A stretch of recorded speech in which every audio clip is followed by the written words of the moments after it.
Susan Mitchell founded U.S. Horse Welfare and Rescue a few years ago. She was inspired by a Facebook post of a girl who was reunited with her horse after 9 years apart. But other horses sold at auction are not so lucky. We want to warn you that some of the images you're about to see are graphic in nature. Even just talking about her right now, I could cry because I know what she's been through. Susan Mitchell of Avon rescues horses like Promise from kill lots in Pennsylvania and New Jersey. I still have the picture that was taken at the kill lot and the look in her eye, and you can see the fear in her face. Promise is named in memory of Susan's old horse, who she sold to a shady buyer. He never told Susan the horse would be killed in the so-called slaughter pipeline. Now it's Susan's promise to try to stop that from ever happening again. Come on, babes. Susan has heard countless stories and talked to friends who have witnessed firsthand horses sold at auction, bought for the sole purpose of killing them for meat. Kill buyers are there bidding on horses specifically to take them back to their small farm, to put 30 horses into a small paddock like this, and when they have enough of them, cram them into a trailer and send them to slaughter. According to Susan's contacts in the kill lots, horses with infections are often deemed worthless and left to starve to death. An ASPCA report states that those that survive are trucked over the U.S. border to Mexico or Canada to be slaughtered for human consumption. That means Promise likely would have ended up inside a hot crammed trailer with little to no food or water.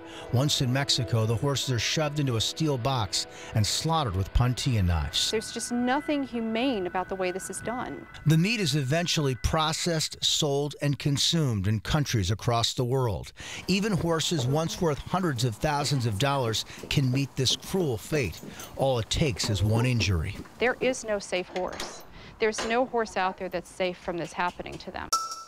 There is now a bill in Congress that addresses this underground system. The SAFE Act would ban the sale and transport of horses for slaughter, either in the U.S. or abroad. But its fate is uncertain.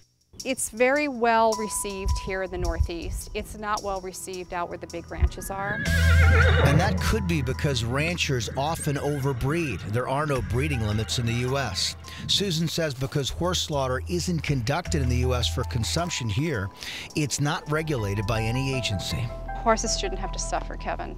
Euthanasia is just simple and easy. People need to understand slaughter is not euthanasia. It is a very horrible, painful process that lasts for weeks before they finally take their final breath. Does that feel good? Susan's trying to find new homes for horses through social media so they don't end up at kill lots. She says they save about 10% of horses.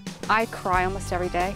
I just don't feel like I can ever do enough. But with the help of volunteers, Susan's creating a loving environment for animals once on the verge of weeks of suffering and a violent death.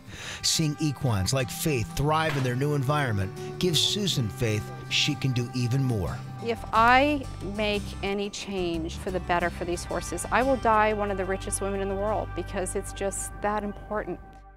Susan Mitchell is working at the state level and through her organization for legislation that would potentially increase transparency. So if someone sold their horse, that buyer would need to disclose if they intended to bring the horse to auction, where more often than not, they're sold to kill buyers. You can find more information about the issue and how you can help on the U.S. Horse Welfare and Rescue website.